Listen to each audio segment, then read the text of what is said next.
Sunday suspense শুধুমাত্র radio Mirchi 98.3 FM এ। It's hot.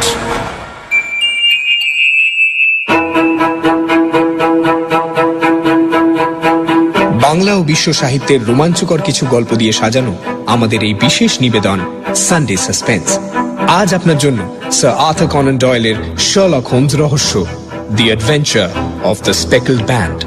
Sir Arthur Conan Doyle জন্মেছিলেন 22 May 1859 সালে। ছিলেন একজন স্কটিশ ফিজিশিয়ান, কিন্তু তিনি পৃথিবী বিখ্যাত শার্লক হোমসের স্রষ্টা হিসেবে। গোয়েন্দা কাহিনী ছাড়াও তিনি লিখেছেন অসংখ্য ছোট গল্প, সায়েন্স ফিকশন, ফ্যান্টাসি এবং ঐতিহাসিক উপন্যাস। 1887 সালে বিটনস ক্রিশ্চিয়ান অ্যানুয়ালে শার্লক হোমসের আত্মপ্রকাশ। গল্পের নাম ছিল আ স্টাডি ইন স্কারলেট। তখন অবশ্য কেউ তেমন আমল দেয়নি ওনাকে, কিন্তু 1890 থেকে বিখ্যাত স্ট্র্যান্ড ম্যাগাজিনে প্রকাশিত হতে লাগলো হোমস ওয়াটসন জুটির কাণ্ড কারখানা। অচিরেই বিশ্ব সাহিত্যের হল অফ ফেমে জায়গা পায় এই জুটি। The adventure of the speckled band গল্পটি 1892 সালের ফেব্রুয়ারি মাসে স্ট্র্যান্ড ম্যাগাজিনে প্রথমবার প্রকাশিত হয়। যদিও 1905-এ নিউ ইয়র্ক ওয়ার্ল্ডে গল্পটি আরেকবার দ্য স্পটেড ব্যান্ড নামে প্রকাশিত হয়েছিল। 1910 সালে লন্ডনের অ্যাডেলফি থিয়েটারে গল্পটিকে ভিত্তি করে একটি নাটক লেখেন এবং প্রযোজনা করেন স্যার আর্থার কনান ডয়েল। গল্পটির অনুবাদ এবং বেতার রূপ দিয়েছে অনির্বাণ ভট্টাচার্য। প্রধান চরিত্রে Sherlock Holmes, doctor Watson, Helen Stoner এবং ডক্টর রয়লট। গল্প পাঠে দীপ এবং মীর। গল্পের সূত্রধার সোমক। শুরু হচ্ছে the adventure of the speckled band.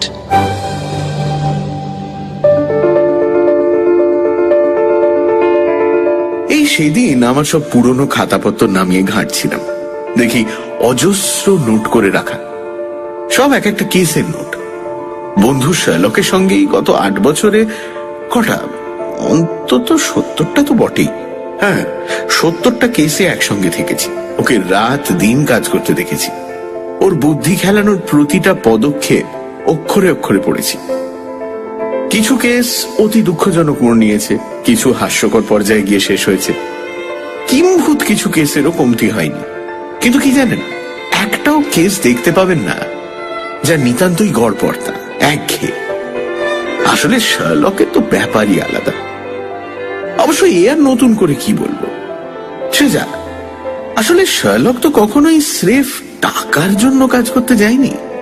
সর্বক্ষণ ওকে তাড়িয়ে বেড়াতো অদ্ভুত উড়ের আনন্দ, এমন একটা কিছু যা মুহূর্তেই আক্রান্ত করবে ওকে অনবদ্যভাবে, ছাড়খাড় করবে ওর মন মাথা। আর সেই কেস যদি ফ্যান্টাস্টিকের দিকে মোড় নেয়, শার্লকের চেয়ে আনন্দিত তখন আর কেই বা হবে। তবে এই এতগুলোর মধ্যেও না, একটা কেস এখনো নাড়া দিয়ে যায়। স্টোক মোরানের রয়্যালট পরিবারের সে কথা। আমি তখন অবিবাহিত, শার্লকের সঙ্গে থাকি বেকার স্ট্রিটে। বলতে পারেন আমাদের বন্ধুত্বের একেবারে আদি যুগ।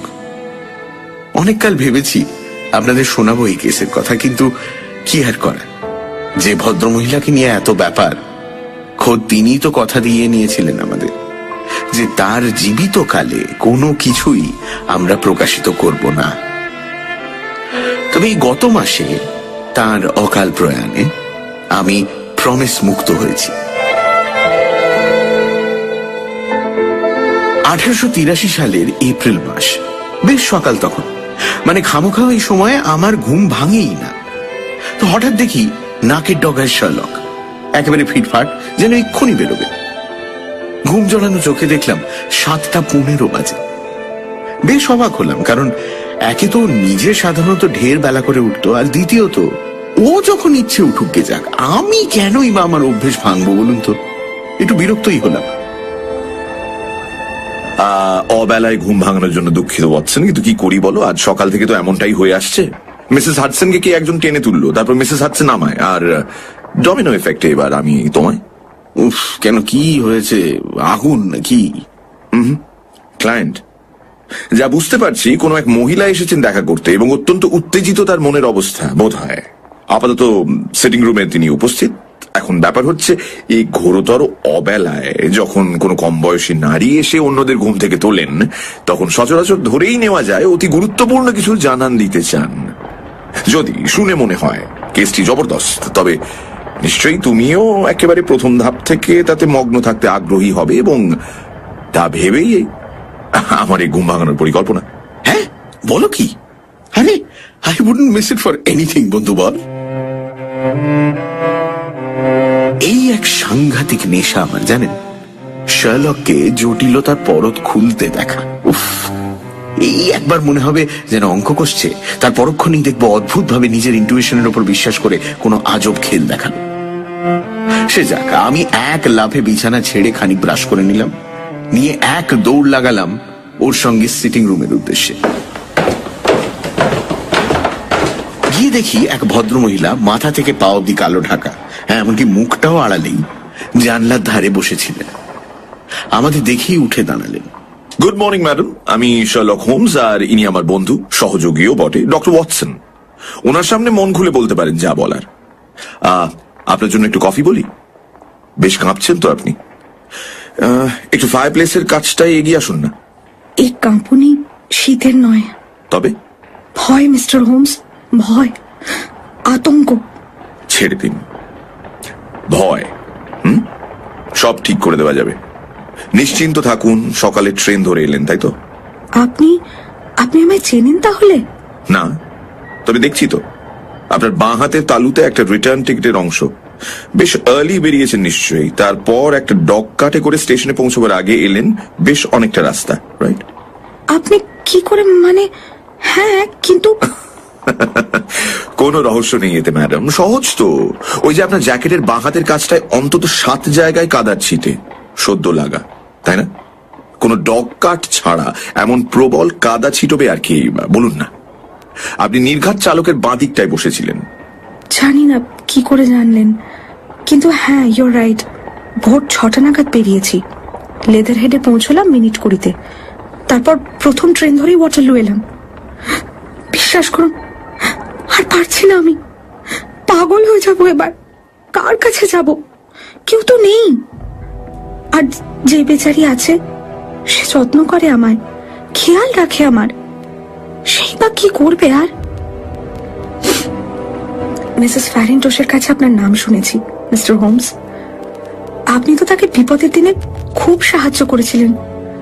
আমায় এই নিকষ অন্ধকার থেকে বের করতে পারবেন না? হ্যাঁ, সত্যি বলতে এই মুহূর্তে আমার ক্ষমতা নেই।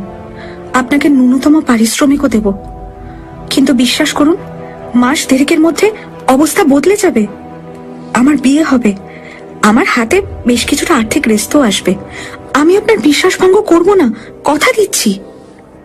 ফ্যারেন্টোস, ইয়েস, মনে পড়েছে। ওই একটা ওপেল টিয়ারা সম্বন্ধিত কেস ছিল, রাইট? ওয়াটসন, তোমার সঙ্গে আলাপ হওয়ার বহু আগের ব্যাপার এটা। দেখুন ম্যাডাম, আপনার বন্ধুর ক্ষেত্রে যে মনোযোগ দেখিয়েছিলাম হুবহু তাই আপনার বেলায়ও হবে। আর পারিশ্রমিকের কথা বলছেন, আমার এই কর্মক্ষেত্রই তো আমার পারিশ্রমিক। এর চেয়ে বড় পুরস্কার আর কোথায় পাবো? তবে আমার সমস্ত খরচাপাতি যদি আপনি একান্তই মিটিয়ে দিতে চান, তা নয় দেবেন সুবিধে মতো, কিন্তু সেসবের আগে প্লিজ বলুন সমস্যাটা কোথায়? সমস্যা আসলে আমার এই যাবতীয় ভয়, আতঙ্ক এমন এক বেগ অস্পষ্ট ভাবনার উপর দাঁড়িয়ে যে অন্যদের হয়তো এই সব আমার প্রলাপ মনে হবে। এমনকি একমাত্র যাকে আমি বিশ্বাস করি, আমার সবটা বোঝাতে পারি, সেও এসবকে এক নার্ভাস মহিলার অত্যুক্তি ধরে নিয়েছে। মুখের ওপর বলেনি ঠিকই, কিন্তু ওর ভঙ্গিমা স্পষ্ট।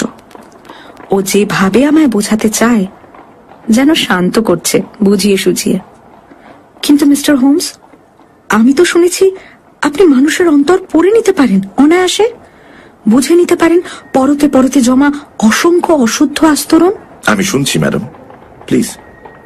আমি হেলেন স্টোনার, থাকি আমার সৎ বাবার সঙ্গে, যিনি স্টোকমোরনের রয়্যালট পরিবারের শেষতম বংশধর। সারের পশ্চিমের সীমান্ত ঘেঁষাই পরিবার, ইংল্যান্ডের প্রাচীন স্যাক্সন পরিবারের অন্যতম। নামটা তো চেনা আমার। এই পরিবার এককালে গোটা ইংল্যান্ডের ধনীতম পরিবারের মধ্যে গণ্য হতো। কোথায় না কোথায় ছিল এদের সম্পত্তি, উত্তরে বার্কশায়ার থেকে পশ্চিমে হ্যাম্পশায়ার অব্দি। ক্রমাগত পতন বলতে পারেন শুরু হয়েছে গত শতাব্দী থেকে।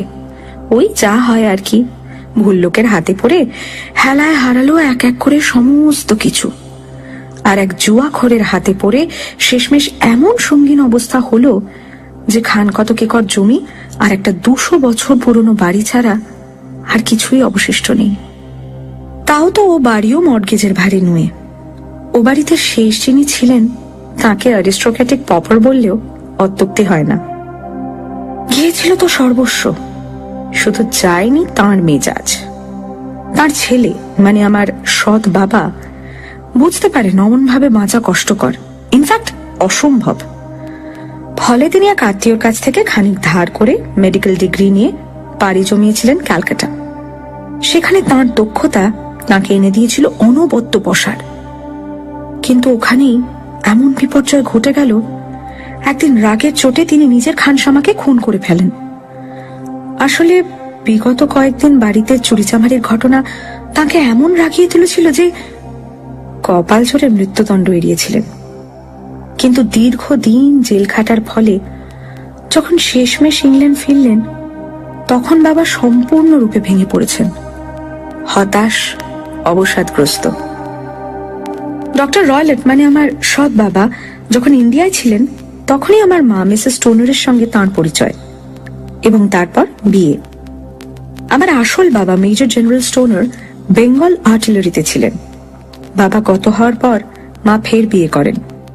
আমরা মানে আমি আর আমার যমজ বোন জুলিয়া তখন 2। আমার মায়ের হাতে সে সময় বেশ আর্থিক রেস্ত ছিল, 1000 পাউন্ড তো কম করে। তো মা বিয়ের পর সে সমস্তই ডক্টর রয়লেটকে তুলে দিয়েছিলেন। বলেছিলেন যে আমার আর জুলিয়ার বিয়ের সময় যেন আমরাও তা থেকে খানিক অংশ পাই। কিন্তু ইংল্যান্ড ফিরে আসার কিছুদিনের মধ্যেই মা মারা যান।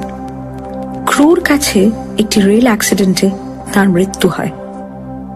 ঘটনার ঠিক পরে ডক্টর রয়লেট লন্ডনে সব ছেড়ে ছুড়ে আমাদের 2 বোনকে নিয়ে চলে এলেন সেই স্টোকমোরেনে। আমাদের তো কোনোই অসুবিধে রইল না, কারণ মায়ের দিয়ে যাওয়া সেই টাকা। কিন্তু বাবা কেমন আমূল বদলে গেলেন। সারাক্ষণ ঘরে আটকে রাখতে লাগলেন নিজেকে। বেরোতেন কালে ভদ্রে যখন, তখন অবধারিত ঝগড়া জুড়ে দিতেন আশেপাশের সকলের সঙ্গে। গত সপ্তাহে তো যা হলো কহতব্য নয়। ভাবতে পারবেন না, স্থানীয় এক কামারকে রেগে মেগে তিনি নদীর জলে ফেলে দিলেন। আমরা আর কি করি, প্রচুর অনুরোধ করে ওদের টাকা পয়সা ধরিয়ে কোন ক্রমে এই যাত্রায় মেচেছি। আর একটা অদ্ভুত কাণ্ড করেছেন তিনি। কিছু ভ্যাগাবন্ড জিপসিকে ওই পারিবারিক সম্পত্তিতে থাকতে দিয়েছেন। ওরা ওখানে থাকে আর বাবা প্রায়শই ওদের তাঁবুতে গিয়ে থাকেন। মাঝে মধ্যে তো আবার ওদের সঙ্গে বেরিয়ে পড়েন। দিন যায়, সপ্তাহ যায়, কোনো খবর পাই না আমরা। তারপর হঠাৎ একদিন আবার আর এক বিপদ হয়েছে। ওনার ইন্ডিয়ান জন্তু জানোয়ারের প্রতি অসম্ভব এক টান। কেউ একজন আছেন, আমি চিনি না, যে হিসব পাঠায়। আপাতত একটা চিতা আর একটা বেবুন রয়েছে, দুটোই খোলা ঘুরে বেড়ায় বাড়ির কম্পাউন্ডে। স্বাভাবিকভাবেই গ্রামের সকলেই ভয় পায়। কোনো চাকর টেকে না। আমরা 2 বোন মিলে বাড়ির সমস্ত কাজ করতাম। কি সাংঘাতিক কোনো কষ্টে আমরা কাটাতাম বুঝতেই পারছেন। বেচারি জুলিয়া মাত্র 30-এই তো চলে গেল। ওই বয়সেই সব চুল সাদা হয়ে গিয়েছিল। কি বুড়িও গিয়েছিল না। আপনার বোন মৃত? বছর 2 আগে। আর সেই মৃত্যু নিয়েই তো আপনার কাছে আসা। আমরা দুজনে অমন বদ্ধ থাকতে থাকতে হাঁপিয়ে উঠেছিলাম। কোথাও যাওয়ার নেই, কিচ্ছু করার নেই। নিজের বয়সে তো কাউকে পাওয়ার প্রশ্নই নেই। ছিল শুধু আমাদের এক মাসি, আমার মায়ের নিজের বোন, মিস অনোরিয়া ওয়েস্টফাইল। কাছেই হ্যারোয়ে থাকেন, তো আমাদের ওখানে একমাত্র যাওয়ার অনুমতি ছিল। জুলিয়া 2 বছর আগে একটা ক্রিসমাসে ওখানে গিয়েছিল। নেভিতে কাজ করা এক হাফ মেজরের সঙ্গে জুলিয়ার ওখানে আলাপ, ক্রমে এনগেজমেন্ট। আমাদের সৎবাবা যখন শুনলেন সে খবর, আপত্তি করলেন না কিছুই। বিয়ের দিনও ঠিক হলো তড়িঘড়ি।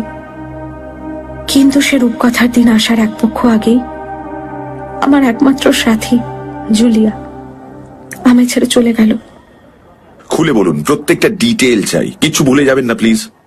ভুলে যেতে পারি কোথায়? সবটাই তো যেন স্মৃতিতে বসে আছে।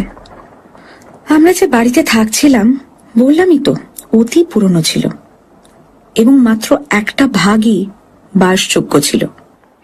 তো এ ভাগের বেডরুমগুলো ছিল একতলায় আর সিটিং রুম ছিল সেন্ট্রাল ব্লকে। 3টি বেডরুমের প্রথমটা ছিল ডক্টর রয়লেটের, দ্বিতীয়টা জুলিয়ার আর অন্যটা আমার। 3টের মধ্যে কোনো যোগের রাস্তা ছিল না, কিন্তু একটা করিডোরেই এসে মিলত এই 3 ঘর। বোঝাতে পারছি? স্পষ্ট, চালিয়ে যান। এবার 3টে ঘরের জানলা খুললেই দেখা যেত লন। সেই অভিশপ্ত রাতে ডক্টর রয়লেট নিজের ঘরে চলে গিয়েছিলেন বেশ আগেই, যদিও আমরা জানতাম তিনি ঘুমিয়ে পড়েননি। কি করে জানলেন? আসলে জুলিয়ার খুব অসুবিধা হচ্ছিল একটা বিচ্ছিরি বোঁটকা গন্ধে। ডক্টর রয়লেটের অভ্যেস ধরেছিল ইন্ডিয়ান সিগার খাওয়ার, তারই অমন অসহ্য গন্ধ। ফলে জুলিয়া উঠে আসে আমার ঘরে, ছিল কিছুক্ষণ। আমরা কত কথা বললাম ওর আগত বিয়ে নিয়ে। তারপর ওই 11টা নাগাদ হবে, ঘরে যাবে বলে উঠে ঠিক বেরোনোর আগে দরজায় দাঁড়িয়ে অদ্ভুত একটা প্রশ্ন করলো। আচ্ছা হেলেন, বলতো কখনো গভীর রাতে কাউকে শীষ দিতে শুনেছিস? শীষ? না তো, না। আচ্ছা, ঘুমের মধ্যে কি নিজে শীষ দেওয়া যায়? জানি না, মানে মনে তো হয় না। কিন্তু কেন জুলিয়া? কারণ শেষ কয়েক রাত আমি নিশ্চিতভাবে শুনেছি সেই শীষ। আলতো কিন্তু স্পষ্ট একটা শীষ। প্রতি রাতে 3টে নাগাদ শুনি আমি। তুই তো জানিস আমার ঘুম কি পাতলা, রোজ ঘুম ভেঙে যায় আমার। জানি না কোথা থেকে তা আসতো, কিন্তু আসতো নিয়ম করে। হয়তো পাশের ঘর থেকে বা লন থেকে। ভাবলাম একবার তোকে জিজ্ঞেস করে যাই, যদি তুই। না রে, আমি শুনিনি। যা, তুই ভাবিস না, নিশ্চয়ই বিদঘুটে জিপসিগুলোর কেউ একটা। হয়তো বা, কিন্তু লন থেকে এলে তো তুইও শুনতে পেতিস, তাই না? হ্যাঁ, কিন্তু আমি যে তোর চেয়ে অনেক শান্তিতে ঘুমোই রে। আচ্ছা ছাড়, তেমন কিছু নয় হয়তো। আমার দিকে স্মিত হেসে তারপর ও বেরিয়ে গেল। অল্পক্ষণ পর ওর ঘরের লক খোলার আওয়াজ আমি পেয়েছিলাম। আচ্ছা, তবে নিজের ঘরের লক বন্ধ করে ঘুমানো আপনাদের কি অভ্যেস ছিল? সব সময়। আর সেটা কেন? ওই যে বললাম না, আশেপাশে একটা চিতা আর বেবুন থাকলে আপনি খুব নিশ্চিন্তে কি ঘুমোতে পারতেন। তা বটে। তো তারপর? আমার স্বভাবতই ঘুম হলো না একেবারে। কিরকম যেন একটা আশু বিপদের আতঙ্ক গ্রাস করছিল। বুঝতেই তো পারছেন, আমরা যমজ যেহেতু, কি অসম্ভব একটা প্রাণের টান আমাদের মধ্যে ছিল। আর বাইরে রাতটাও না কেমন ঝাঁপিয়ে পড়ছিল আমাদের উপর। অঝোর বৃষ্টি শুরু হলো সহসা, সঙ্গে তোলপাড় করা ঝড়। মনে হচ্ছিল যেন উড়িয়ে নিয়ে যাবে এক্ষুনি। জানলাগুলো থরথর করে কাঁপছিল, যে কোনো মুহূর্তে হাল ছেড়ে দেবে যেন। সে তাণ্ডবের মধ্যেই হঠাৎ আমি শুনলাম স্পষ্ট একটা চিৎকার। আমার বোনের চিৎকার। অসম্ভব ভয় পেলে কেউ অমন করে চেঁচায়। আমি তৎক্ষণাৎ একটা শল জড়িয়ে দৌড়ে বেরিয়ে এলাম করিডোরে। কিন্তু জানেন, যেই আমি ঘরের দরজা খুলে বেরোলাম, একটা নিচু স্বরের শীষ শুনেছিলাম, ঠিক যেমনটার কথা জুলিয়া বলেছিল। আর তার কিছু পর আর একটা ভয়াবহ আওয়াজ, যেন একটা বিশাল ধাতুর তৈরি কিছু ঝনঝন করে উঠল। আমি পাগলের মতো দৌড়ে গেলাম জুলিয়ার ঘরের দিকে। গিয়ে দেখি দরজাটা খোলা, পাল্লাটা ধাক্কা খেয়ে একটা ক্যাঁ ক্যাঁ শব্দ করছে। তখনও তো জানি না ভেতরে কি অপেক্ষা করছে। খানিক এগোতেই দেখি জুলিয়া হাতে একটা বাতি নিয়ে কোনক্রমে দরজায় এসে দাঁড়ালো। ভয়ে ওর মুখ ওই অন্ধকারেও সাদা, হাত দুটো হাওয়ায় কিছু একটা আঁকড়ে ধরতে চাইছে, শরীরটা সামলাতে পারছে না টাল। আমি দৌড়ে গিয়ে ওকে জড়িয়ে ধরলাম, কিন্তু ততক্ষণে ওর আর বিন্দু মাত্র দাঁড়াবার ক্ষমতা নেই। যন্ত্রণায় কাতরাচ্ছিল আমার বোন। জুলিয়া, জুলিয়া কি হয়েছে বল, বল, কে ওখানে, কে ওদিকে, বল। হেলেন, হেলেন, ও মাই গড, হেলেন, সেই ব্যান্ডটা, the speckled band, the speckled band. Downloaded from bengali-mp3.com. Keep visit to us for various Bengali audio stories. Thank you. হয়তো হয়তো আমায় আর একটা কিছু বলতে চাইছিল। একবার ডক্টর রয়লেট মানে আমাদের সৎ বাবার ঘরের দিকে আঙুল তুলে কি যেন একটা দেখাতেও চাইল, কিন্তু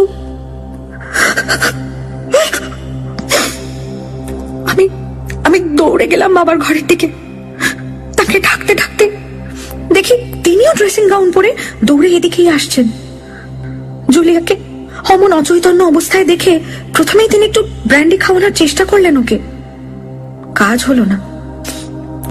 গ্রামের ডাক্তারকেও খবর পাঠানো হলো, কিন্তু জুলিয়া আমার কাছে কোনো কিছুতেই আর ফিরে এলো না।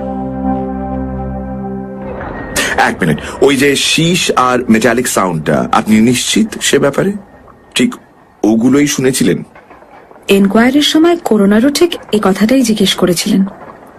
এখন দেখুন, বললামই তো কি বেয়ারা রাত ছিল, বাইরে ওরকম তোলপাড়, এবার তার মধ্যে ভুল তো হতেই পারে, কিন্তু আপনার বোন কি বাইরে বেরোনোর পোশাকে ছিলেন? না, নাইট ড্রেসেই তো। আর ওর ডান হাতে দেশলাইয়ের একটা জলা কাঠি ছিল, অন্যটায় দেশলাই বাক্স। অর্থাৎ তিনি কাঠিটা জ্বালিয়েছিলেন। যে মুহূর্তে তার মনে হয়েছিল কোনো কিছু একটা গন্ডগোল হচ্ছে, শি ওয়াজ অ্যালার্মড। আচ্ছা, করোনার তিনি কি পেলেন শুনি? তিনি খুব ডিটেলে সবটা ইনভেস্টিগেট করলেন। আসলে আমাদের সৎ বাবারও তো বিশেষ সুনাম ছিল না গ্রামে, অতএব তবে করোনার মৃত্যুর কোনো স্যাটিসফ্যাক্টরি কারণ খুঁজে পাননি। আমি বলতে পারি দরজা ভেতর থেকেই বেশ এটে সেটে বন্ধ করা ছিল, আর জানলার গরাদগুলো পুরোনো দিনের খাঁটি লোহার, ফলে বেশ নিশ্চিন্ত। চার দেওয়াল তাও একেবারে সলিড, মানে কোথাও কোনো ফাঁপা কিছু তো ছিল বলে মনে হয় না। আর চিমনিগুলো হ্যাঁ খানিক চওড়া ছিল, কিন্তু ওখান দিয়েও কারো ঢুকে পড়াটা অসম্ভব। মানে জুলিয়া সে রাতে একাই ঘরে ছিল যখন অঘটন ঘটে, তাছাড়া ওর শরীরেও তো কোনো অত্যাচারের চিহ্ন দেখিনি। বিষ? যদি বিষক্রিয়া হয়? ডাক্তাররা সে পরীক্ষাও করেছেন তো, নেগেটিভ।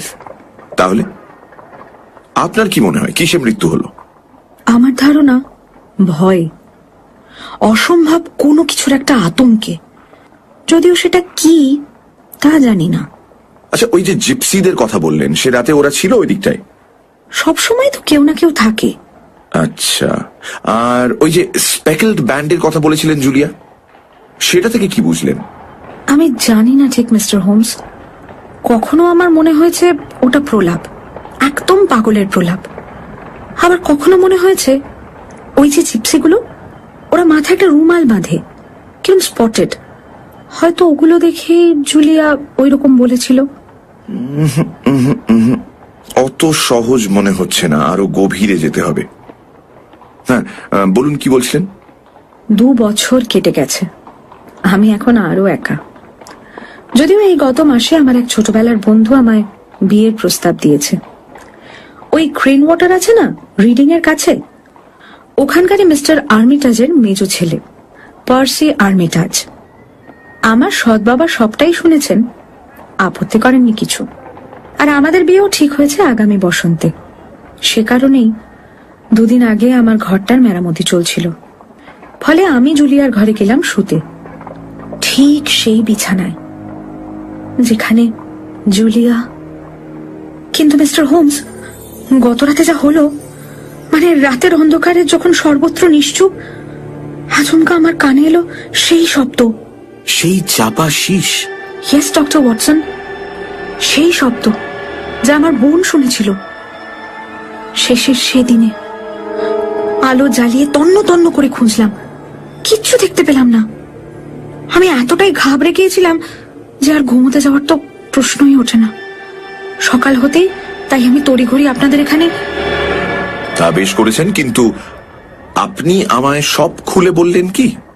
হ্যাঁ, মানে হ্যাঁ তো। না মিস রয়লট, আপনি বলেননি। আপনার সৎ বাবার কিছু একটা আপনি লুকোচ্ছেন। কি বলছেন কি? হঠাৎ শার্লকের একটা কাণ্ড দেখে স্তম্ভিত হয়ে গেলাম। ও মিস রয়লেটের হাঁটুতে রাখা ডান হাতের কবজি থেকে লেস দেওয়া পোশাকের অংশটা ঝট করে তুলে নিল। বেরিয়ে পড়ল 5 আঙুলের কড়া একটা ছাপ। এটা কি মিস রয়লট? লুকোচ্ছেন না বললেন, তাই তো? আপনাকে তো আপনার সৎ বাবা অত্যাচার করেন, তাই না? অত্যাচার? না না, এ কি বলছেন? আসলে খুব বলশালী মানুষ তো, ঠিক বুঝতে পারেন না কতটা চাপ দিয়ে ফেলেছেন। অত্যন্ত জটিল মনে হচ্ছে। আরো 1000টা কথা আমার জানা একান্ত প্রয়োজন, তারপর নয় ভাবা যাবে পরবর্তী পদক্ষেপ। আর সময়ও তো হাতে নেই। আচ্ছা ধরুন আজই আমরা স্টোক মোরান যাই, যদি আপনার সৎ বাবার অজান্তে সবকটা ঘর দেখতে পাবো। কেমন কোইন্সিডেন্স দেখুন, আজই উনি বলছিলেন শহরে কি সব যেন জরুরি কাজ আছে, সময়ও লাগবে বোধহয় বেশ খানিক। ফলে আপনারা আজ এলেই সুবিধে। একজন হাউসকিপার আছেন ওখানে, তবে তিনি তো বয়স্ক, তার উপর একটু বোকা শোকাও, আর আমি তাকে কায়দা করে সরিয়েও দেব। উত্তম বন্দোবস্ত। তা ওয়াটসন, তোমার নিশ্চয়ই আমার সঙ্গে আসতে বিশেষ আপত্তি নেই? আপত্তি? খেপেছ? চমৎকার। তবে রাইট মিস রয়লট, তাই ঠিক রইল, আমরা দুজনে আসছি আজ। আর এখন কি করবেন? এই কয়েকটা কাজও রয়েছে, ওগুলো একটু মিটিয়ে নি। কিন্তু চিন্তা করবেন না, 12টার ট্রেনে ঠিক ফিরে যাব, আপনারা পৌঁছানোর আগেই। ও আচ্ছা, আমরাও যথাসময় পৌঁছে যাব। আমারও টুকটাক কিছু কাজ রয়েছে, তারপরই রওনা দিয়ে দেবো। কিন্তু আপনি একসঙ্গে ব্রেকফাস্ট করে যান না? মাফ করবেন, আমার এখন অনেকটাই হালকা লাগছে। এই যে সবটা খুলে বলতে পারলাম। আমি অপেক্ষা করব। আজ আসি।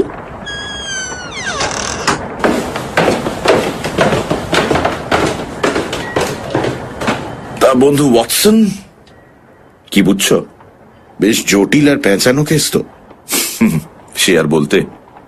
কিন্তু মহিলা যেমন বললেন, জানলা দরজা সব বেশ সুরক্ষিত ছিল, আর দেওয়ালও যখন একেবারে সলিড, তার অর্থ এই যে জুলিয়া মৃত্যুর সময় একেবারে একা ছিল ভেতরে। তাহলে ওই রহস্যময় শীষ আর জুলিয়ার শেষ কথাগুলো, স্পেকলড ব্যান্ড, তার কি মানে করবে ওয়াটসন? কিছুই মাথায় ঢুকছে না। মানে হতে পারে যদি তুমি পরপর কয়েকটা সূত্র জুড়ে নাও। প্রথমত, মাত্র রাতেই পাওয়া শীষের শব্দ, তারপর ওই জিপসিদের উপস্থিতি, ওদের সঙ্গে ডক্টর রয়লটের সখ্য। আবার ধরেই নেওয়া যেতে পারে যে ডক্টর রয়লট কিছুতেই চাননি মেয়ে বিয়ে করে চলে যাক। তারপর ধরো ওই মেটালিক আওয়াজ যা জুলিয়া শুনেছিলেন, নিশ্চিতভাবে ওটা কোনো একটা শাটার পড়ার আওয়াজ। অবশ্য অত ভেবে কাজ কি, ওখানে না গিয়ে পড়লে তো কোনো খেয়েই ধরতে পারবো না। তাহলে জিপসিরা কি করছিল?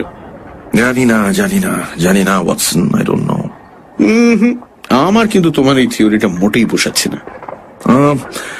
আমারও বিশেষ না ওয়াটসন, আর তাই তো আমরা আজ স্টোক মোরান যাচ্ছি। গিয়ে একবার সবটা দেখি, মতলবটা কি, ফেটেল কিছু নয় তো নাকি? আবার এখন কোন মক্কেল উদয় হলেন? হঠাৎ দেখি দরজা ঠেলে সত্যি এক অপরিচিত ঢুকে এলেন। ইনফ্যাক্ট দরজা ঠেলে বলার চেয়ে দরজা ভেঙে বলাটা বোধহয় সমীচীন হবে।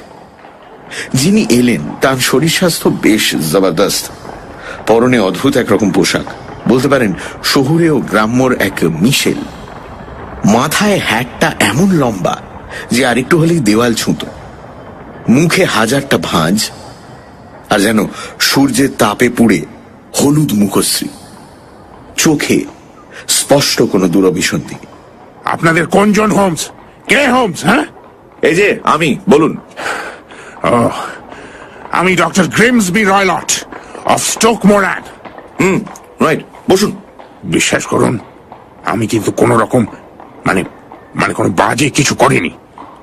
আমার সৎ মেয়ে এখানে এসেছিল, আমি খবর পেয়েছি। কি কি কি কি বলেছে আমার নামে? হ্যাঁ, কি বলে গেছে? হ্যাঁ, কি বলেছে? জমিয়ে ঠান্ডা পড়েছে এবার। এই সময় এতটা জেনারেলি। আমার নামেও কি বলেছে? কি বলে গেছে? কিন্তু আমি তো শুনেছি এবার বেশ ঢালাও ফুল হবে। ও, আমায় রাগিয়ে তুলবেন? হ্যাঁ, আমি হাড়ে হাড়ে চিনি আপনাকে, স্কাউন্ডারেল কোথাকার। নাম শুনেছি আগে, শার্লক হোমস, যে সব ব্যাপারে নাক গলায়, যে কথা নেই বার্তা নেই, রহস্য খুঁজে বেড়ায়। স্কটল্যান্ড ইয়ার্ডের সঙ্গে খুব দহরম মহরম, তাই না? বেশ সরেশ মানুষ তো আপনি। তা বেরোবেন যখন দয়া করে দরজাটা ভালো করে ভেজিয়ে দেবেন, রাইট? কথা এখনো শেষ হয়নি হোমস, আর ফালতু নষ্ট করার সময়ও না আমার নেই। আমি জানি হেলেন স্টোনার এখানে এসেছিল। শুধু একটাই কথা মনে করিয়ে দিতে চাই মিস্টার হোমস, আমার ব্যাপারে নাক গলাবেন না, বুঝেছেন? কারণ আমি কিন্তু সাংঘাতিক সর্বনেশে। খেয়াল রাখবেন যেন ভবিষ্যতে আমার খপ্পরে না পড়েন।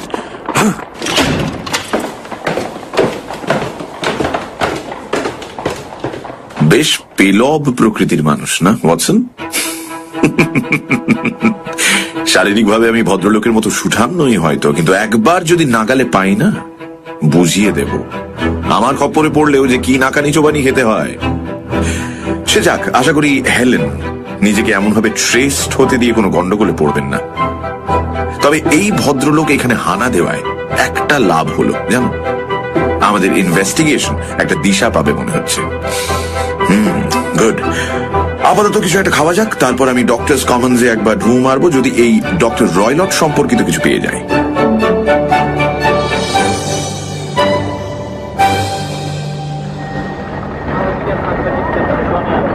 প্রায় দুপুর 1টা নাগাদ ফিরল শার্লক। হাতে ধরা ছিল একটা নীল কাগজ, তাতে ভর্তি এক গাদা নোট, ফিগার। মৃত স্ত্রীর করে যাওয়া উইলটা দেখলাম, বুঝলে? পুঙ্খানুপুঙ্খ হিসেব টিসেবও করে ফেললাম। মানে মৃত্যুর সময় তার কাছে যে 1100 পাউন্ড ছিল, তার দাম এখন পড়ে গিয়ে হয়েছে 750। এবার বিয়ে করলে 2 মেয়ের তার থেকে 250 পাউন্ড প্রাপ্য। ফলে দুজনেই বিয়ে করে ফেললে আমাদের সদা হাস্যময় ভদ্রলোকের কপালে জোটে কি ওয়াটসন? অতি অল্প। আমার এই সারা সকালে দৌড়দৌড়ি আদৌ জলে যায়নি, কারণ এইবার আমি নিশ্চিত লোকটার একটা স্ট্রং মোটিভ রয়েছে এই বিয়ে আটকানোয়। তবে আমাদের কিন্তু এখানে দাঁড়িয়ে নষ্ট করার সময় নেই ওয়াটসন, বিশেষ করে যখন তিনি বুঝে ফেলেছেন আমরা এই কেসে অলরেডি হাত দিয়েছি। তো চলো, অফ টু ওয়াটারলু। ও হ্যাঁ, একটা রিভলভার সঙ্গে নিও, ওকে? কখন কাজে লাগে। তার সঙ্গে একটা টুথব্রাশও। আর না, মনে হয় না আর কিছু লাগবে। সানডে সাসপেন্স, শুধুমাত্র রেডিও মির্চি 98.3 FM এ। It's hot. গল্পের পরবর্তী অংশ ব্রেকের পর। সাসপেন্সে আজ the adventure of the speckled band. একদিন 7 সকালে শার্লকের সঙ্গে দেখা করতে আসেন এক ভদ্রমহিলা। তার নাম হেলেন স্টোনার। মহিলার কথায় জানা যায় তিনি স্টোক মোরানে তার বদমেজাজি সৎ বাবা ডক্টর রয়লটের সঙ্গে থাকেন। কিছু বছর আগে খুব রহস্যজনকভাবে মৃত্যু হয় হেলেনের বোন জুলিয়ার। মৃত্যুর আগে শোনা গিয়েছিল এক অদ্ভুত শীষের শব্দ, আর গত রাতে সেই শব্দটাই আবার শুনতে পান হেলেন। তারপর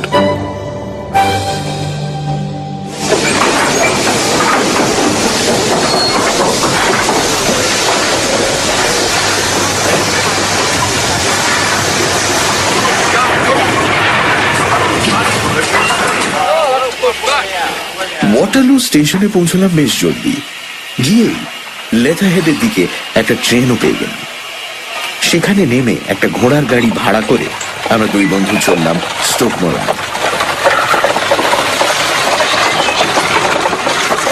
সারি কাউন্টির অপূর্ব মনোরম রাস্তা পেরিয়ে প্রায় 4-5 মাইল যেতে হলো আমাদের।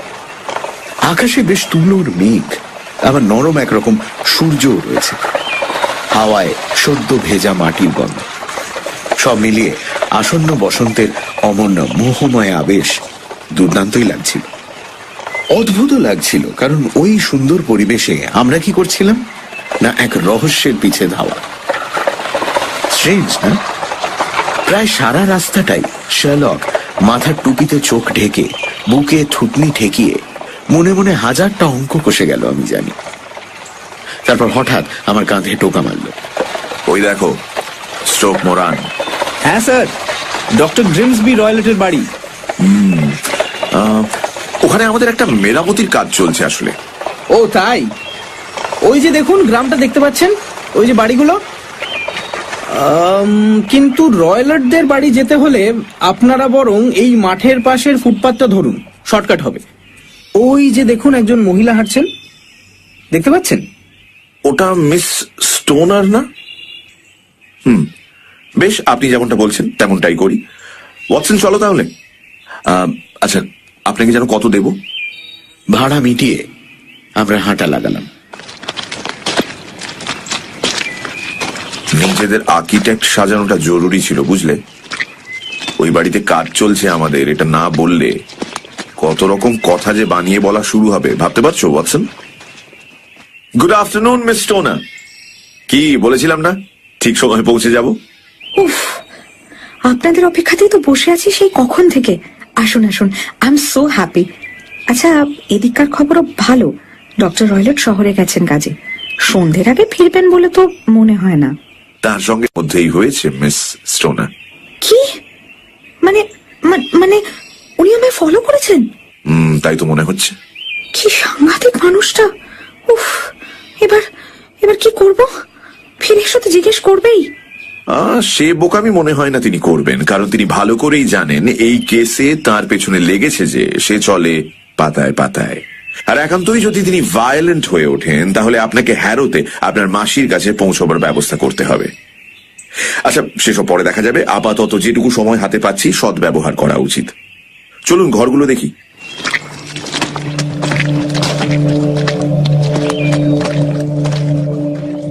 বাড়িটা গ্রে রঙের পাথরের তৈরি। একটা সেন্ট্রাল পোর্শন আর দুদিক থেকে দুটো কাঁকড়ার দাঁড়ার মতো বেরিয়ে আসা অংশ। একদিকের বেহাল অবস্থা, জানলাগুলো ভাঙা, কাঠের পাটাতন দিয়ে সব ব্লক করা। ছাদটা প্রায় সম্পূর্ণ ধসে গেছে, মোটের ওপর ধ্বংসস্তূপ বললে ভুল হয় না। মাঝের অংশটার অবস্থা খানিকটা ভদ্রস্ত, আর ডান হাতের যে ব্লকটা সেটা একেবারে আধুনিক। জানলায় পরিপাটিভাবে ব্লাইন্ড লাগানো, নীল ধোঁয়া বেরোচ্ছে চিমনি দিয়ে, মানে স্পষ্ট বোঝা যায় এখানেই রয়্যালটরা থাকেন। মেরামতির কাজ চলছিল বটে, অংশ বিশেষে কিছু ভাঙা, মইটই লাগানো, কিন্তু কোনো মানুষ চোখে পড়ল না। শার্লক আগাছায় ভর্তি লনটা ঘুরে দেখল, জানলার বাইরের অংশটাও বেশ মনোযোগ দিয়েই পরীক্ষা করল। তারপর একটা ঘরের বাইরে দাঁড়িয়ে কি একটা ভেবে, এটাই নিশ্চয়ই আপনার শোয়ার ঘর ছিল, জুলিয়ার পাশেরটায়। আর ডক্টর রয়্যালটের চেম্বারটাও তো এই পাশেই, তাই তো? হ্যাঁ, কিন্তু এখন আমি মাঝেরটায় শুচ্ছি, মানে জুলিয়ারটায়। সে যতদিন না মেরামতি হচ্ছে, তাই তো? কিন্তু এই দিকটায় খুব একটা মেরামতির প্রয়োজন তো তেমন দেখছি না। না, নেই তো। আমার তো বদ্ধমূল ধারণা আমাকে আমার ঘর থেকে সরানোর জন্যই এসব করা। That is suggestive. আচ্ছা, এবার এই সরু অংশের উল্টো দিকেই একটা করিডর, 3টে ঘর থেকে বেরিয়েই যেখানে এসে পড়া যায়। আচ্ছা, এদিকে তো ঘরের জানলাগুলো আছে, তাই তো? ও দিয়ে কেউ গলে বেরোতে পারবে না। অর্থাৎ আপনারা দুই বোন সেদিন যখন দরজা বন্ধ করেছিলেন, এই দিক দিয়ে কারো ঢোকা সম্ভব ছিল না, রাইট? এক কাজ করুন তো, একটু আপনার ঘরে গিয়ে এই করিডোরের দিককার জানলাগুলো খুলে রাখুন, কিন্তু শাটারটা কষে বন্ধ করে দিন।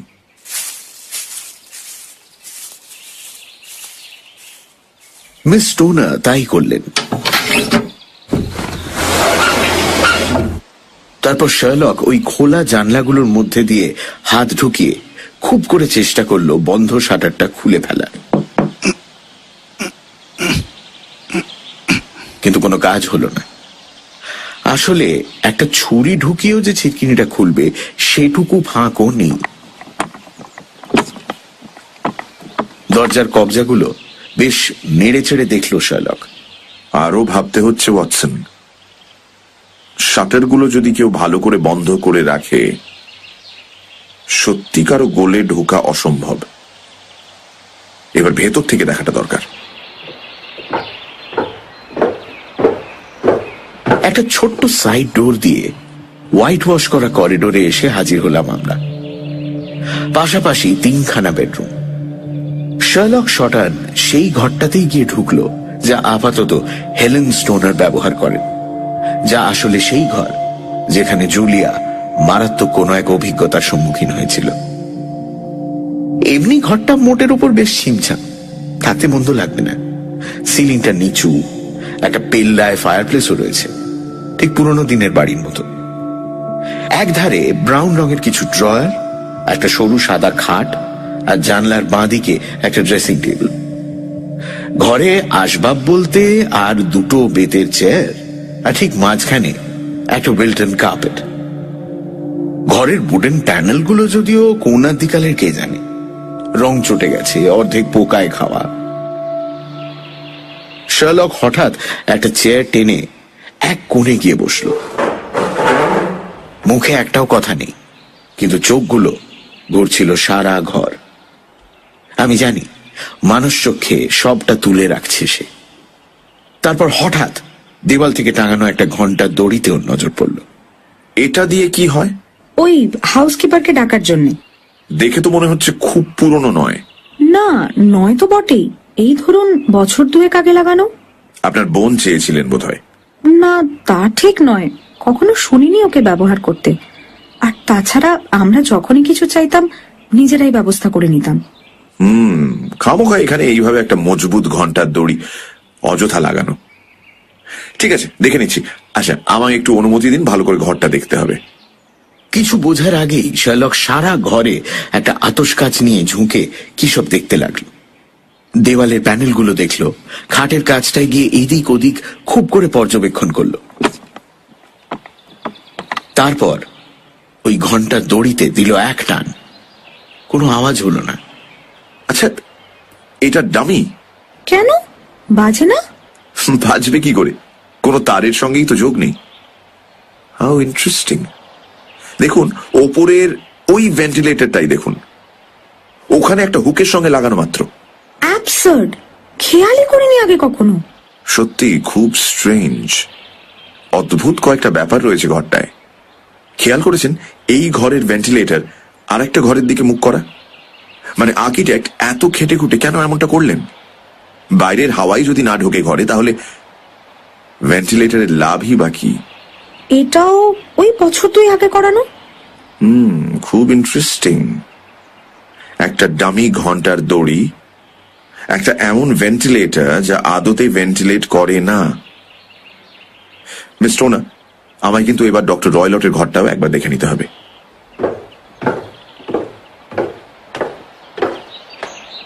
ডক্টর গ্রিমসবি রয়লেটের চেম্বারটা হেলেন জুলিয়ার ঘরের চেয়ে বেশ খানিকটা বড় ছিল, কিন্তু হ্যাঁ, তেমন আড়ম্বর ছিল না। একটা ক্যাম্প খাট, ছোট একটা বইয়ের শেলফ, সমস্ত টেকনিক্যাল সব বইপত্তরে ভর্তি। খাটের পাশে একটা আরাম কেদারা, দেওয়ালের কাছে ঠাসা একটা প্লেন কাঠের চেয়ার, গোল একটা টেবিল, একটা বিরাট লোহার সিন্দুক। ব্যাস এই। শার্লক সবটা বেশ ঘুরে ঘুরে দেখলো, পরীক্ষাও করলো। তারপরে সিন্দুকের কাছে দাঁড়িয়ে জিজ্ঞেস করলো, এর মধ্যে কি? ও আমার সৎ বাবার সব ব্যবসার কাগজপত্র। ও, আপনি তবে ভেতরের হাল হাকিকাত জানেন দেখছি। ও ওই একবারই মানে খুলে দেখেছিলাম বছর কিছু আগে, কাগজে ভর্তি ছিল। তা ভেতরে কোনো বেড়াল টেড়াল নেই নিশ্চয়ই? কি না, মানে এ কি অদ্ভুত কথা। কেন অদ্ভুত হবে কেন? এই দেখুন না, সিন্দুকের ওপর কি রাখা? ছোট্ট পাত্রে দুধ। না না, আমাদের এখানে কোনো বেড়াল নেই। চিতা আছে, বেবুন আছে, কিন্তু তা অবশ্য ঠিক, চিতা তো এক প্রকার পেল্লাই বেড়াল। তবে তিনি কি দুধ দিয়ে নিজের স্বাদ মেটাবেন? খুব সন্দেহ আছে। বলেই ও কাঠের চেয়ারটার কাছটা একটু উবু হয়ে বসে পড়ল। তুই খুব করে কি যেন দেখলো ওখানে। Okay, thank you, that is quite settled. এক মিনিট। আহা, এ তো দেখি ভারী মজার। শার্লকের নজর গিয়েছিল যাতে তা খাটের এক পাশে ঝোলানো একটা ডগ ল্যাশ বা কুকুরকে বাগে আনার চাবুক। চাবুকটা যদিও গোল করে পাকিয়ে একটা ফাঁসের মতো করা ছিল। কি বুঝছো ওয়াটসন? সাধারণ চাবুক, কিন্তু এভাবে কেন ফাঁস দেওয়া সেটা মাথায় ঢুকছে না। মোটেই নর্মাল নয়, রাইট? কিন্তু কি করবে বলো? পৃথিবীটাও তো আর সরল রেখায় চলে না। আর যখন কোনো চালাক নিজের ব্রেনটিকে অপরাধের দিকে নিয়ে যায়, সর্বনাশ সময়ের অপেক্ষা।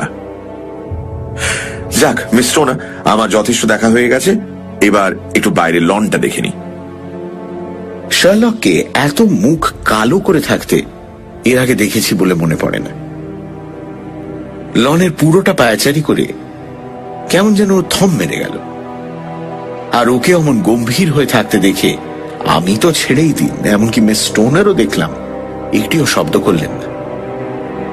তারপর হঠাৎ যেন ঘোর কাটিয়ে, মিস স্টোনার শুনুন, এখন থেকে যেমনটা বলবো অক্ষরে অক্ষরে পালন করতে হবে। হ্যাঁ হ্যাঁ, তাতে কি আর? ব্যাপারটা কিন্তু বেশ সিরিয়াস। আপনার জীবন মৃত্যু সম্পূর্ণভাবে এর উপর নির্ভর করছে। আর একটা কথা, আমি আর আমার বন্ধু আজ রাতটা আপনার ঘরে কাটাবো।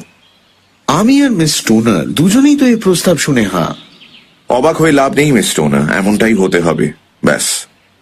আচ্ছা, ওই যে দূরে ওটা একটা সরাই তো? হ্যাঁ, ওটার নাম ক্রাউন। Very good. ওখান থেকে আপনার ঘরের জানলা দেখা যায় না? অবশ্যই। ঠিক আছে, তাহলে মন দিয়ে শুনুন। আপনার সৎ বাবা ফিরে আপনার খোঁজ করলে জানাবেন যে আপনার খুব মাথা ব্যথা, উঠতেই পারছেন না। তারপর যেই বুঝবেন তিনি নিজের ঘরে ঢুকে পড়েছেন, অমনি আপনি আপনার ঘরের জানলার শাটারগুলো খুলে দেবেন, দিয়ে একটা লম্ফ রেখে দেবেন তার উপর। ওটাই হবে আমাদের সিগন্যাল।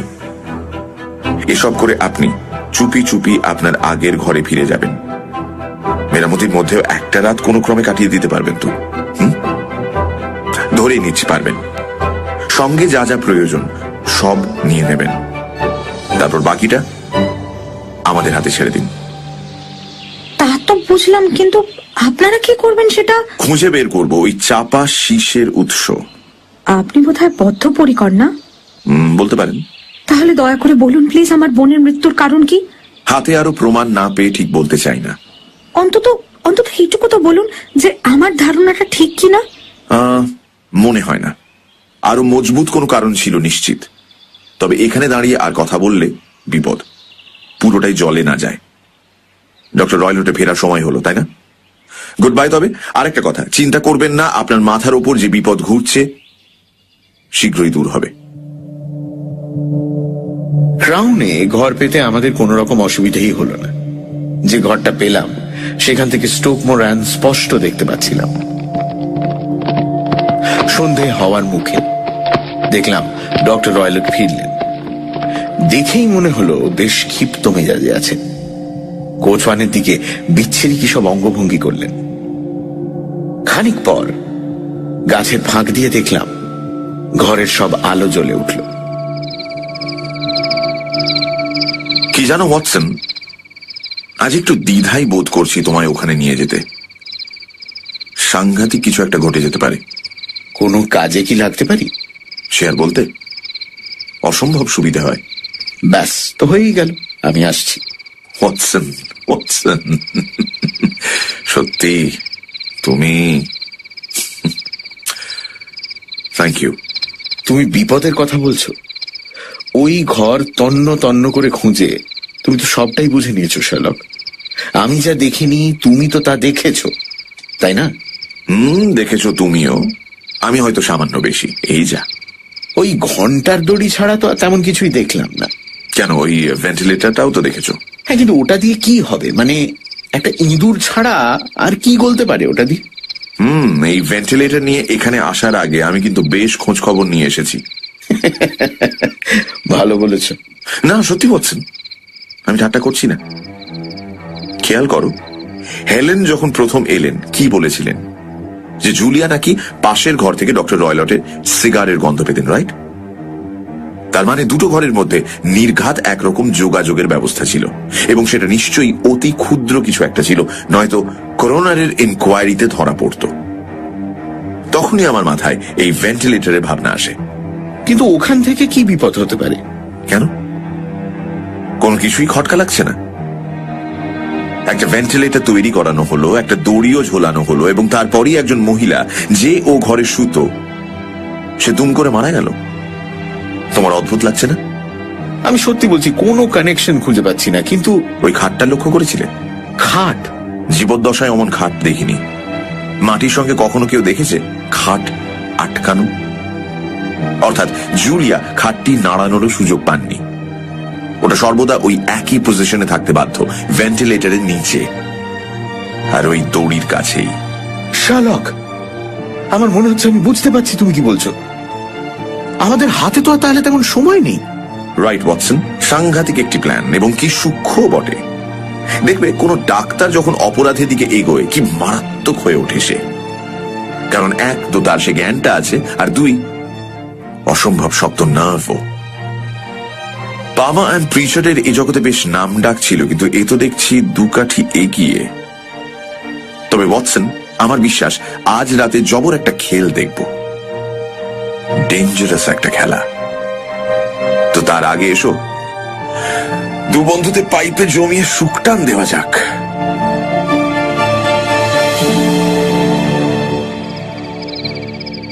রাত 9টা নাগাদ গাছের ফাঁক দিয়ে দেখলাম ঘরের আলোগুলো একে একে নিভে গেল।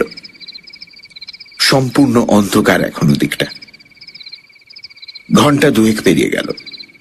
তারপর ঠিক 11টা বাজার মুহূর্তে মাঝের ঘরের জানলায় একটা লম্ফ জ্বলে উঠল। ওয়াটসন, ওই তো আমাদের সিগন্যাল। চলো। বেরোনোর সময় খুব কায়দা করে শার্লক সরাইখানার মালিককে বলল এত রাতে আচমকা বেরিয়ে যাওয়ার কারণ। আমাদের নাকি এক অতি পরিচিতের বাড়ি রয়েছে ওই পাশেই, এবং তার কাছ থেকে আজ রাতটা কাটানোর আমন্ত্রণ এসেছে হঠাৎ। অগত্যা রাস্তা যথারীতি শুনশান। ঠান্ডাও পড়েছে জমিয়ে। চোখে মুখে এসে লাগছিল বেশ। কোন রহস্য কিনারায় আমরা চলেছি কে জানে। সামনে আপাতত শুধু একটা লম্ফের শিখা। কম্পাউন্ডে ঢুকে পড়লাম সহজেই। পুরনো কালের দেওয়াল, অতএব একগাদা ফাঁক ফোকর। আমরা লন বেরোলাম। পেরিয়ে যেই না জানলা দিয়ে টপকে ভেতরে ঢুকতে যাব, কোথা থেকে একটা অদ্ভুত জীব আমাদের সামনে দিয়ে লাফিয়ে লনে এসে পড়ল। তারপর কেমন বিকৃত হাত পা নিয়ে মিলিয়ে গেল অন্ধকারে। চমৎকার বাড়ি কিন্তু, কি বলো?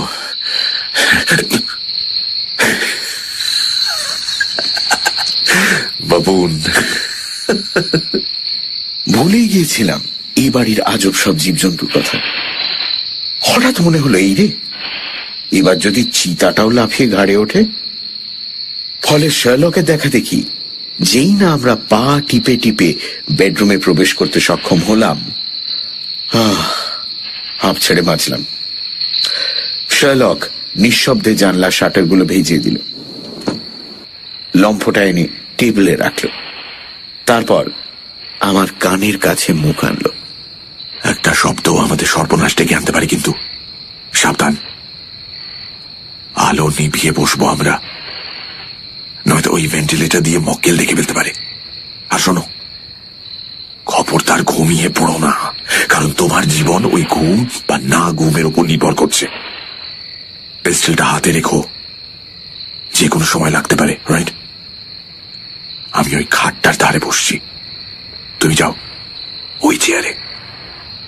আমি রিভলভারটা টেবিলে রাখলাম, আর শার্লক দেখলাম সঙ্গে একটা ছড়ি এনেছিল, সেটা খাটে রাখল। তার পাশে ওই একটা দেশলাই বাক্স আর মোটা একটা মোমবাতি রাখল। লম্ফটা নিভিয়ে তারপর আমরা সম্পূর্ণ অন্ধকারে মিশে গেলাম। কতক্ষণ যে অমন ভয়াবহ আবহে আমরা বসেছিলাম খেয়াল নেই। নিঃশ্বাস বন্ধ রেখে আমরা অপেক্ষা করছিলাম কোন এক সাংঘাতিক বিপদ ঘটার। আমার বন্ধু আমার চেয়ে অল্প দূরে বসে, কিন্তু আমি ওকে দেখতে পাচ্ছিলাম না। তবু আমি নিশ্চিন্ত ও অতন্দ্র প্রহরীর মতো জেগেছিল। বাইরে থেকে রাত পাখিদের ডাক আসছিল। একবার তো জানলায় ভয়ানক একটা চাপা গর্জনও শুনলাম। চিতাটি যে বহাল তবিয়তে ঘুরে বেড়াচ্ছে তাতে কোনো সন্দেহ নেই। দূরে কোথাও ঢং ঢং করে ঘড়ি সময় জানাচ্ছিল। 12টা, 1টা, 2টো, তারপর 3টে পেরিয়ে গেল। আমরা অপেক্ষামান। তারপর হঠাৎ একটা ঝলক, ভেন্টিলেটর থেকে কিছুটা আলো এসেই চলে গেল। আমরা তেল ও কোনো এক ধাতু পোড়ার একটা কড়া গন্ধ পেলাম। কেউ একটা পাশের ঘরে লম্ফ জ্বালিয়েছে। তারপর আবার সব চুপ, যদিও গন্ধটা আরো কড়া হতে লাগলো। কতক্ষণ হবে? অন্তত আধ ঘন্টা তো বটেই। আমরা বসে রইলাম কিছু একটা শোনার অপেক্ষায়। তারপর আচমকা একটা শব্দ পেলাম, মিহি একটা শীষ। কেটলি থেকে যেন বাষ্প বেরোচ্ছে, এবং তখনই দেখি শার্লক খাট থেকে লাফিয়ে নেমে ওই বেতের ছড়িটা দিয়ে ঘন্টার দড়িটায় অসম্ভব আঘাত করল। দেখলে ওয়াটসন? দেখলে দেখলে তুমি? আমি তো কিছুই দেখতে পাইনি। আসলে শার্লক যখন দেশলাইটা জ্বাললো, আমি তখন এতটাই হতভম্ব যে কিছুই বুঝে উঠতে পারিনি প্রথমে। কিন্তু আমি একটা চাপা শীষ শুনতে পেয়েছিলাম স্পষ্ট। শার্লক যে কিসের ওপর অমন আঘাত করলো তাও বুঝতে পারলাম। তবে শার্লকের মুখে আমি সাংঘাতিক একটা বিপদের ছায়া দেখেছিলাম। ও ভেন্টিলেটরের দিকে অদ্ভুত ভাবে তাকিয়েছিল, যেন ওখান থেকেই কিছু। আর ঠিক তখনই এমন এক আর্তনাদ কানে এলো, যা সত্যি বলছি জীবদ্দশায় শুনি। একই সঙ্গে যেন ভয়, দুঃখ আর রাগ মেশানো। ক্ষণে ক্ষণে তা বেড়ে চলল। অনেক পরে শুনেছি ওই চিৎকারে নাকি দূরে গ্রামেরও অনেকে ধরফড়িয়ে উঠে পড়েছিল। পিলে চমকানো সে চিৎকার বেশ কিছুক্ষণ চলার পর শেষমেশ স্তব্ধ হল। আবার নিস্তব্ধতা ঘিরে ফেলল চারপাশ। আমার চোখে মুখে তখন অসীম জিজ্ঞাসা। ইটস অল ওভার ওয়াটসন, এবং সম্ভবত শেষমেশ সব ভালোই হলো। তোমার পিস্টলটা নাও, ডক্টর রয়লটের ঘরে ঢুকবো আমরা। থমথমে মুখ নিয়ে শার্লক লম্ফটা জ্বালালো।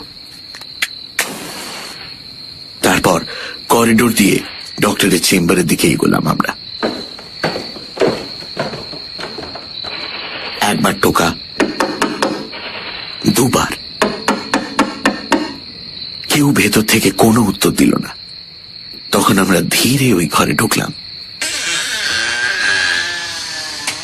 আমার হাতে পিস্তল ওজানো। ঢুকে দেখলাম টেবিলে একটা লণ্ঠন জ্বলছে তখনও। তার আলোটা গিয়ে পড়েছে ওই লোহার সিন্দুকটায়, যেটা আধ খোলা পড়ে রয়েছে।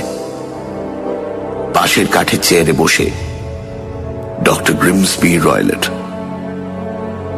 লম্বা একটা গ্রে রঙের ড্রেসিং গাউন পরা, কোলে তার সকালে দেখা সেই চাবুকটা। সিলিং এর দিকে অদ্ভুত এক দৃষ্টি দিয়ে নিথর তার দেহ। মাথার কাছটায় দেখলাম কি যেন একটা অসম্ভব শক্ত করে জড়ানো, কিরকম হলুদ রঙের আর ব্রাউন চাকা চাকা, দ্য স্প্যাকেলড ব্যান্ড। আমি একটু এগোতেই দেখি ওই ব্রাউন চাকা চাকা জিনিসটা নড়ে উঠল, উঠে আচমকা ফনা তুলে আমাদের দিকে তাকাল।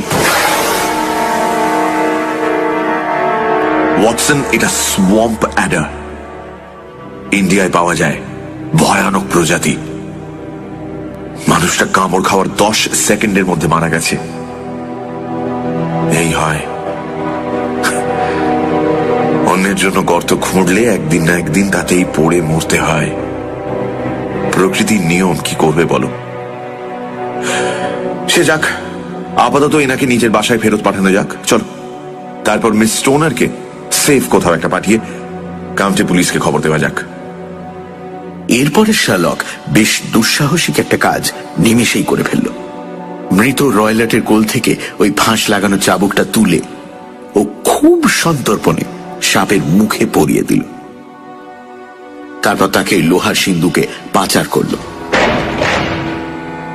তারপর আর কি, যা হওয়া তাই হলো। মিস স্টোনারকে সমস্ত ঘটনা জানানো হলো। স্বভাবতই তিনি খুব ভেঙে পড়লেন। পরের সকালেই তাকে হ্যারোতে তার মাসির কাছে পৌঁছে দেওয়ার ব্যবস্থা হলো। ইনকোয়ারি হলো এবং কি অসাধারণ তার ফল। পুলিশের মত সাংঘাতিক এক পোষ্যের সঙ্গে খেলতে গিয়েই নাকি মৃত্যুবরণ করেছেন।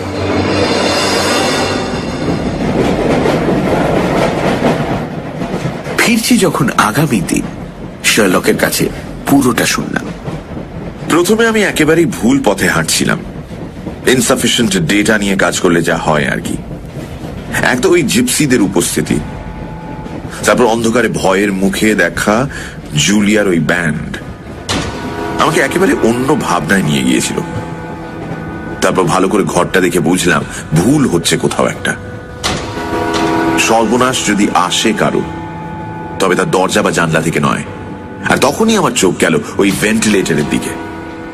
আর ওই ফলস একটা দড়ি থাকাতেও আমার বদ্ধমূল ধারণা হলো যে এটা নিশ্চয়ই অন্য কোনো কাজে ব্যবহৃত হবে। ধরো যদি কেউ চায় ওই ভেন্টিলেটর দিয়ে কিছু একটা ঢুকিয়ে দিয়ে ওই দড়ির সাহায্যে বেয়ে নামিয়ে দেবে একেবারে খাটের ওপর, অর্থাৎ ওই দড়িটা একটা সেতুর মতো।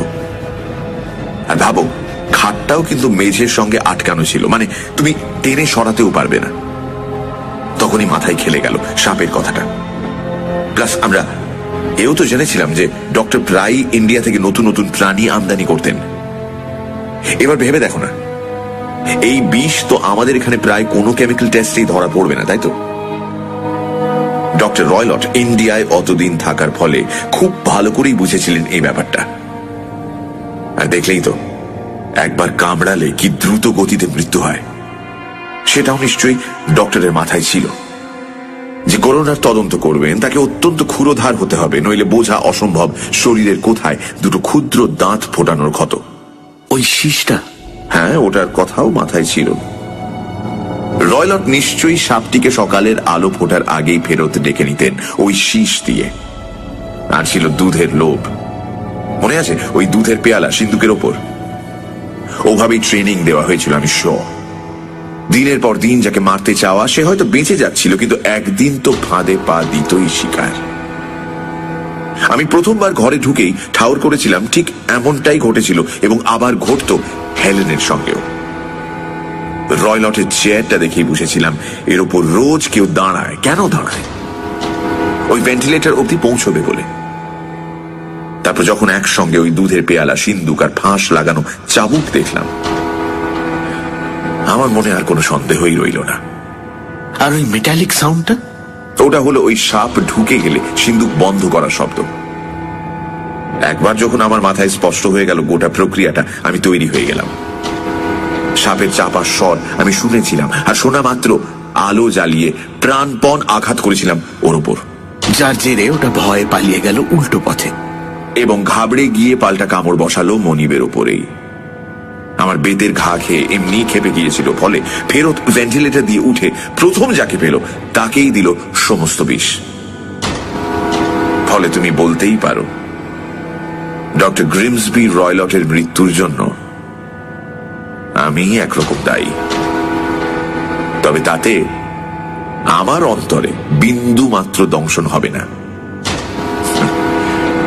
কি বলো ওয়াটসন?